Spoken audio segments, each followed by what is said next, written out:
నా పేరు doctor CL Venkatrao. సీతాఫలం.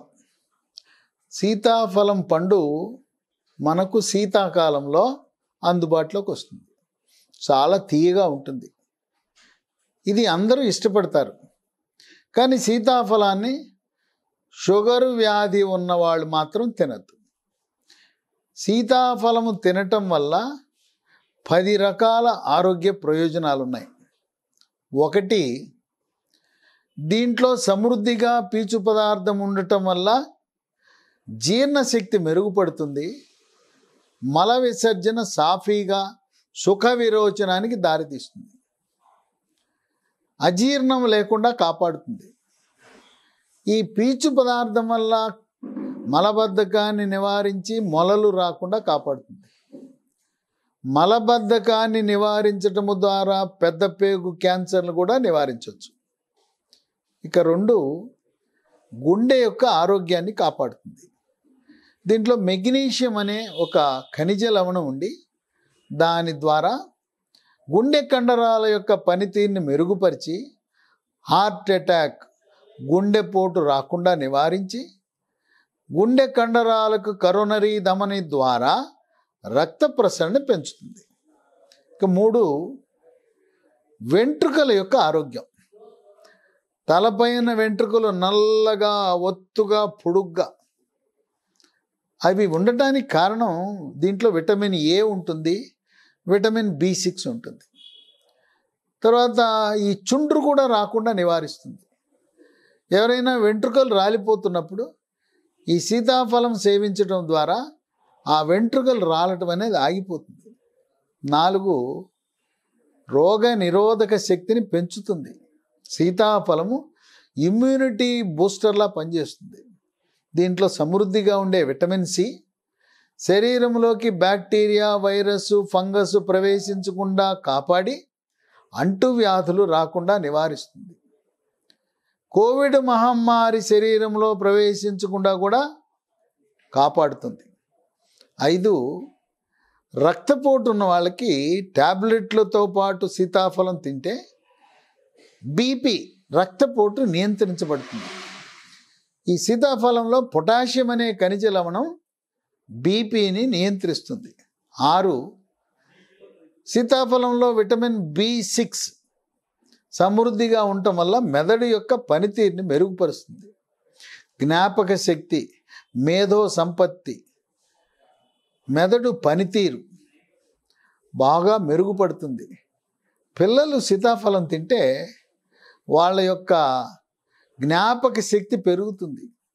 మార్కులు, ర్యాంకులు బాగా వస్తాయి. ఆశించిన ఫలితాలు వాళ్ళకి లభిస్తాయి. ఈ విధంగా మెదడు యొక్క పనితీరుని పెంచుతుంది, మెరుగుపరుస్తుంది.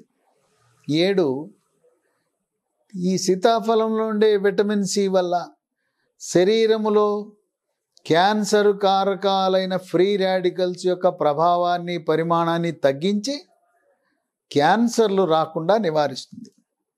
8, రక్తంలో ఉండే చెడు cholesterol, bad cholesterol, LDL cholesterol యొక్క పరిమాణాన్ని తగ్గించి హార్ట్ అటాక్, గుండెపోటు, బ్రెయిన్ స్ట్రోక్, పక్షవాతం రాకుండా నివారిస్తుంది. 9, దీంట్లో ఉండే విటమిన్ సి, విటమిన్ B6 ప్రభావం వల్ల ఆస్తమా ఉంటుంది కొంతమందికి. ఆస్తమా ఎక్కువగా వర్షాకాలంలో, శీతాకాలంలో బయటపడుతుంది. కొద్దిమందికి వేసవికాలంలో కూడా ఆస్తమా రావచ్చు. ఈ ఆస్తమా వచ్చినప్పుడు తీవ్రంగా దగ్గు, పిల్లికోత, నిద్ర పట్టదు. అటువంటి వాళ్ళు ఈ సీతాఫలం తినటం వల్ల ఈ ఆస్తమాని నివారించటం లేదా ఆస్తమా యొక్క తీవ్రతను తగ్గించడం, లక్షణాలు స్వల్పంగా వచ్చేలా చేస్తుంది. 10, కొంతమంది పిల్లలు, పెద్దవాళ్ళు బరువు తక్కువ ఉంటారు. ఎత్తుకు తగ్గ బరువు ఉండాలి. దీనికి బాడీ మాస్ ఇండెక్స్ అంటారు, BMI అంటారు. 18 నుంచి 24 మధ్యలో ఉండాలి. 24 కంటే ఎక్కువ BMI ఉంటే అది స్థూలకాయం. 18 కంటే తక్కువ ఉంటే బరువు తక్కువ ఉన్నట్టు, అండర్ వెయిట్. ఈ 18 కంటే BMI తక్కువ ఉండి బరువు ఆశించిన వయసుకు తగ్గ ఎత్తుకు తగ్గ బరువు తక్కువ ఉన్నప్పుడు సీతాఫలాలు సేవించడం ద్వారా చాలా త్వరితగతిన బరువు పెరుగుతారు. ఈ విధంగా శీతాకాలంలో ఒక్క సీజన్లో మాత్రమే లభించే ఈ సీతాఫలము యొక్క పండు యొక్క 10 రకాల ప్రయోజనాలను మనం సొంతం చేసుకోవటానికి పిల్లలు, పెద్దవాళ్ళు, గర్భిణీ స్త్రీలు, బాలింతలు, వృద్ధులు అందరూ కూడా తినవచ్చు. ఈ సీతాఫలం లోపల తినేటప్పుడు ఏదైనా పొరపాటున ఒక గింజ మింగితే ఏమీ కాదు. పిల్లలు కానీ పెద్దవాళ్ళు కానీ పొరపాటున మనం సీతాఫలము తింటంగా ఉండగాని లేదు వేరే పండు తింటూ ఉన్నప్పుడు ఏదైనా ఒక గింజ నోట్లోకి వెళ్తే, లేదు పుచ్చకాయ తినేటప్పుడు పుచ్చకాయ గింజ లోపలికి వెళ్ళింది, పిల్లలకి వెళ్ళినా కూడా ఏమి కంగారు పడవలసిన అవసరం లేదు. మనము మింగిన గింజ అది మలములో మరుసటి రోజు విసర్జించబడుతుంది. మనం చూసుకున్నా చూసుకోకపోయినా గింజ 24 గంటల కాల వ్యవధిలో దానంతరకు అదే బయటకు వస్తుంది. ఎటువంటి అనర్థానికి దారి తీయదు. కనుక పొరపాటున ఏ పండు గింజ మింగినా ఎవ్వరు కూడా ఆందోళన చెందవలసిన అవసరము లేదు.